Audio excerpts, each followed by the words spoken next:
ছোটবেলায় আমাদের কাছে শরৎকাল মানে ছিল একটা ভীষণ আনন্দের সময়। আর সেই সমস্ত আনন্দের মধ্যে সব কিছুকে ছাপিয়ে যেত পুজোর 4 দিন পড়ার ছুটি। এই 4 দিনের জন্য অপেক্ষা করে থাকতাম সারাটা বছর। তবে বয়স বাড়ার সাথে সাথে পুজোর সেই সুর, গন্ধ, রঙে এসেছে অনেক পরিবর্তন। আর 2020 সালে হাজব্যান্ডের কাজের প্রয়োজনে যখন পাড়ি দিলাম মার্কিন মুলুকে, তারপর থেকে তো পুজোর রং একেবারেই বদলে গেল।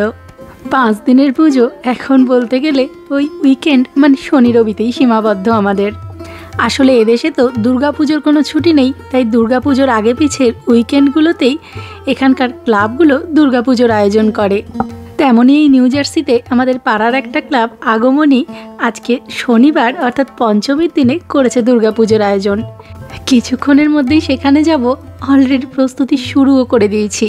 সে সব গল্প তো আপনাদের শোনাবই, আর তার সাথে থাকবে দেশ থেকে হাজার হাজার মাইল দূরে প্রবাসী বাঙালিদের হই হই করে দুর্গাপুজো কাটানোর দারুণ এক অভিজ্ঞতা। ষষ্ঠীতে মায়ের বরণ, অষ্টমীতে জমিয়ে খিচুড়ি ভোগ, আর তার সাথে দশমীতে সবাই মিলে সিঁদুর খেলার সমস্ত অভিজ্ঞতাই থাকবে আজকের এই গল্পে। চলুন তাহলে শুরু করা যাক আমাদের আজকের গল্প, আমেরিকায় পাড়ার দুর্গাপুজো। ওই যে আগেই বললাম, দুর্গাপুজোয় যাবার প্রস্তুতি অলরেডি শুরু করে দিয়েছি। আসলে আমাদের এই আগমনী ক্লাবটার পুজোটা হয় ভীষণ ছোট করে, গুটি কয়েক পরিবার মিলে এই পুজোর আয়োজন করা হয়। ক্লাবের সদস্য আর ওই নিমন্ত্রিত মিলিয়ে 100-2 মতো লোক হয়। আর তাই আমরা যারা এই ক্লাবের সাথে সক্রিয়ভাবে জড়িত, তারা সকলেই ঠিক করেছি আমরা বাড়ির থেকেই রান্নাবান্না করে দুপুরের ভোগটা তৈরি করে আনবো। একজনকে এক একটা রান্নার দায়িত্ব দেওয়া হয়েছে। আমার ভাগে পড়েছে আজ লাবড়া রান্না। অবশ্য ঠাকুরের কাছে এই ভোগটা নিবেদন হবে না, ঠাকুরের কাছে যে ভোগটা নিবেদন হবে সেটা তৈরি হচ্ছে অন্য একজনের বাড়িতে, আর তারপর সেই ভোগের থেকেই এই সমস্ত খাবারের মধ্যে মিশিয়ে দেওয়া হবে ভোগ। যাই হোক, এদিকে আমার লাবড়া মোটামুটি তৈরি। চলুন চটপট রেডি হয়ে নিই, তারপর বেরোবো পুজোর জন্য।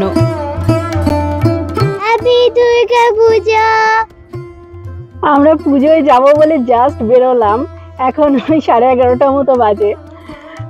তো আজকে ওয়েদার কিন্তু খুব ভালো। 2 দিন আগেই বলছিলাম যে বৃষ্টি হচ্ছে, মন খারাপ, কিন্তু আজকে ওয়েদার পুরো একদম রোদ ঝলমলে ওয়েদার, খুব সুন্দর। তো আমরা সবাই আজকে এথনিকে সেজে নিয়েছি। আমি শাড়ি পরেছি, টুকুস একটা সুন্দর লেহেঙ্গা পরেছে, এই যে দীপু আজকে পাঞ্জাবি পরেছে, আর তোরসা, ওই যে তোরসাও আজকে চুড়িদার পরেছে। তো আজকে তো পঞ্চমী, এখানে এই 2 দিনই পুজো হবে। তো আমরা খুব এনজয় করবো আজকে সারাদিন। আজ আর কাল 2 দিনেই পুরো সপ্তমী, অষ্টমী, নবমী, দশমীর পুজো হবে। ক্লাবগুলোতে তাই হয়, কারণ যেহেতু উইকডেজে পুজো পড়েছে আর সবাইকে অফিস যেতে হবে, স্কুল যেতে হবে, এখানে তো ছুটি থাকে না, তো সেই জন্য উইকেন্ডেই পুজোগুলো সেরে নেওয়া হয়। তো যাই হোক, আজকে সারাদিন আমরা পুজোয় খুব আনন্দ করবো, জমিয়ে আনন্দ করবো। আজকে সপ্তমী অষ্টমী 2টো পুজো হবে। আর কি কি করলাম, এখানকার পুজো কেমন হয়, ভোগে কি কি খেলাম, সারাদিন ধরে কি করলাম, বাচ্চাদের অনুষ্ঠান আছে, টুকুসের আজকে নাটক আছে, টুকুস নাটকে অভিনয় করছে। তো সব কিছু আজকে আপনাদের সাথে অবশ্যই শেয়ার করব।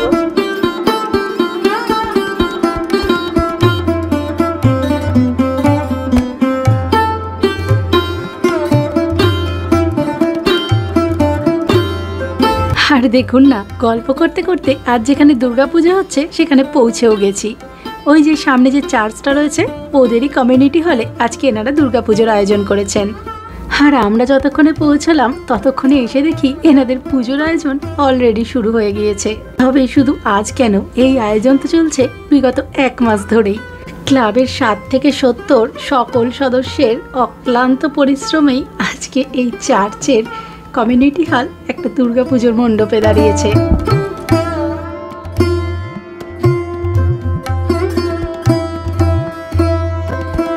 আপনাদের মনে আছে কিনা জানি না, 2023 সালে আমি প্রথম এই পুজোটা এসেছিলাম এখানকারই একজন ক্লাবের সদস্যের নিমন্ত্রণে। তারপর এই ক্লাবের প্রত্যেকের আন্তরিকতা, ভালোবাসায় আজকে আমরাও এর সঙ্গী হয়ে গিয়েছি।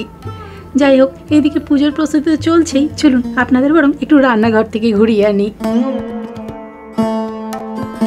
ওই যে বলেছিলাম, আজকে দুপুরের প্রায় 100-2 লোকের খাবারের আয়োজন এই ক্লাবের সদস্যরাই তাদের কাঁধে নিয়ে নিয়েছেন।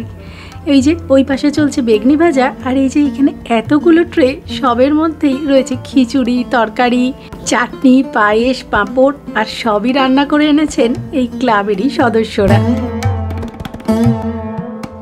ওইদিকে পুজোয় বসবে, মায়ের বরণ হবে, ডাক পড়েছে। চলুন বরণটাকে করে আসি, তারপর বরং আবার আপনাদের সাথে কথা হবে।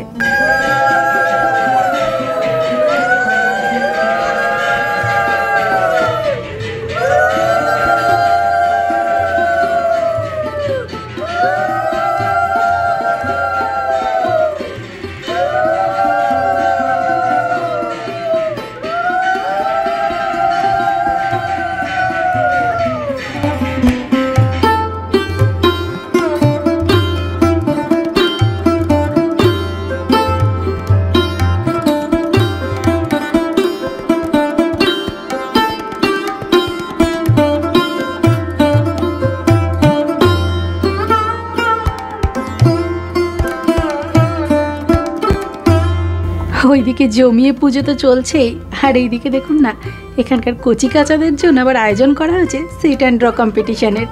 আসলে এই পুজো আচ্চার মধ্যেও যদি এদের একটু ফানের ব্যবস্থা না থাকে, তাহলে এই মণ্ডপে এদের বসিয়ে রাখা প্রায় দুষ্কর।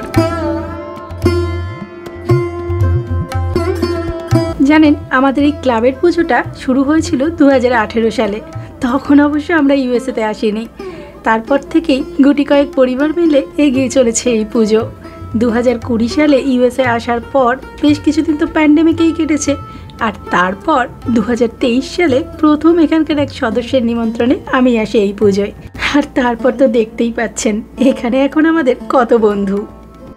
ওম ওম আয়ুর্দেহি আয়ুর্দেহি যশোদেহি যশোদেহি ভাগ্যং ভাগ্যং ভগবতী ভগবতী দেহি মে দেহি মে পুত্রাং দেহি পুত্রাং দেহি ধনং দেহি ধনং দেহি সর্বান সর্বাং নমস্তে দেহি মে দেহি মে এসো এসো পুষ্পাঞ্জলি পুষ্পাঞ্জলি হ্রিং ক্লিং ওং ওং দুর্গায় নমঃ দুর্গায় নমঃ।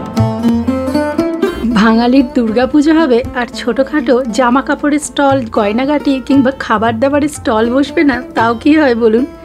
আমাদের এই পুজোয় কিন্তু তারও আয়োজন আছে। কলকাতার গ্রাফিক টি শার্ট থেকে শুরু করে এথনিক ওয়্যার, এমনকি খাবার দাবারের অভাব নেই আমাদের এই পুজো মণ্ডপে। আপাতত শনিবারেই মানে এই পঞ্চমীতেই আমাদের ক্লাবের সপ্তমী অষ্টমী দুদিনের পুজো শেষ। আর এখন হচ্ছে সেই সব থেকে মজার সময়টা, মানে এখন আমরা জমিয়ে খাবো অষ্টমীর খিচুড়ি ভোগ। সেদিন প্রতিটা রান্না এত ভালো হয়েছিল, বিশ্বাস করুন। আজ যখন আমি বসে এডিটিং করছি, আজকে দেখো আমার জিভ দিয়ে জল পড়ছে রীতিমতো। টাইম জানি না।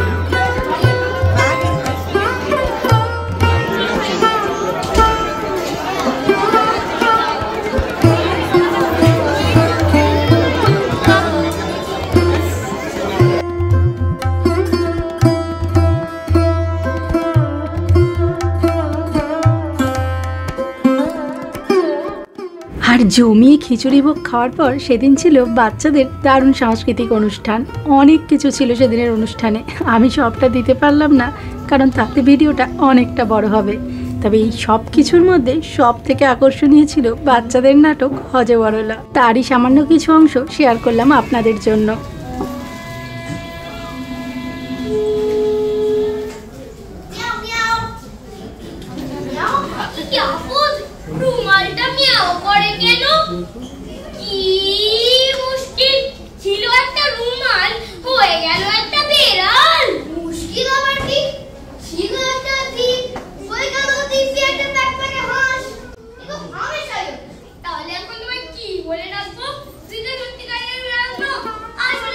বেশ এনজয় করছিলাম সেদিন বাচ্চাদের নাটকটা। তবে পুরো ভিডিওটা তো নাটকের এখানে শেয়ার করা সম্ভব নয়। আমি আগমনের ইউটিউব লিঙ্কটা দিয়ে দেবো, আপনারা চাইলে দেখে নিতে পারেন। আর বললাম না, টুকুসও পার্টিসিপেট করেছে এই নাটকে। এবারে ওর সিন দেখুন তো, চিনতে পারেন কিনা টুকুসকে।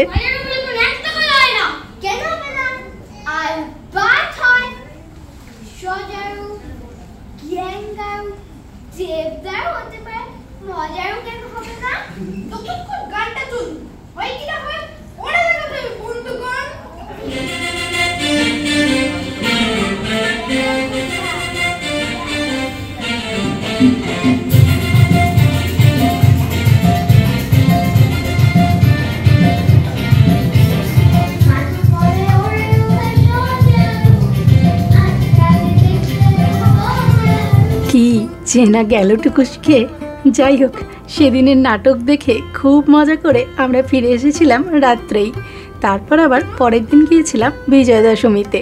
সেই ভিডিও কিন্তু থাকবে এই ব্লগেই।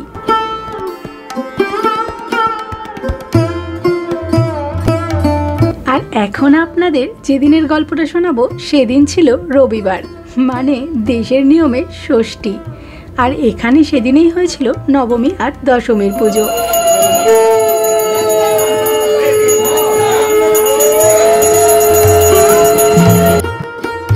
এদিন পুজোর শুরু ছিল দুপুর ওই 1:30টার থেকে। আর আমরা যতক্ষণে পৌঁছলাম ততক্ষণে দেখলাম নবমী পুজোর আরতি শুরু হয়েছে।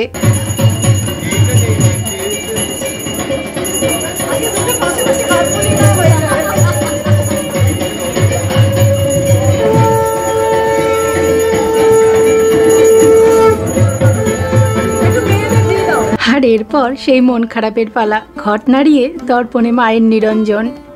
অনেকেরই হয়তো মনে হবে এ কেমন পুজো, ষষ্ঠীতেই হয়ে গেল মায়ের বিসর্জন। প্রথম আমাদেরও খুব অদ্ভুত লাগতো জানেন ব্যাপারটা, কিন্তু আস্তে আস্তে মনে হয় যে সুদূর বিদেশে এইটুকুই যে পাচ্ছি তাই কম কি। আর ওইদিকে আজকে তোরসা বাচ্চাদের জন্য একটা ছোট্ট গিফট রেখেছিল। সব বাচ্চাদের ফেস পেন্ট করে দিয়েছিল আজকে তোরসা। বাচ্চাগুলো যে কি খুশি হয়েছিল এইটুকু উপহার পেয়েই।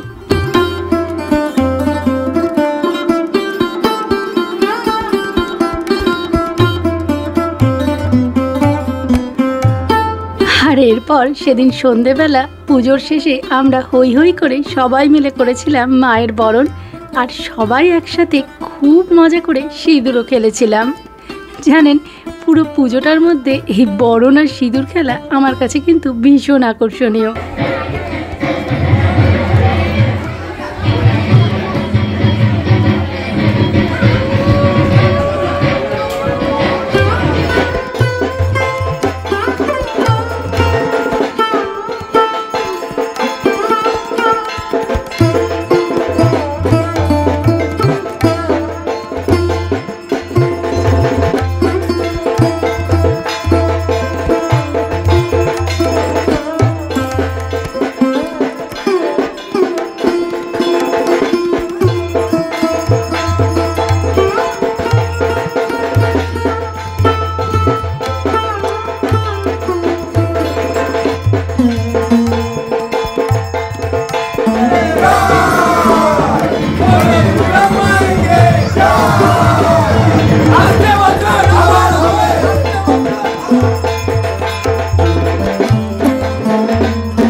তবে এই হই হই সিঁদুর খেলা সব কিছু আনন্দের মাত্রা আরও বাড়িয়ে দিয়েছিল এদিন পূজা কমিটির পক্ষ থেকে দেওয়া দারুণ একটা ডিনার।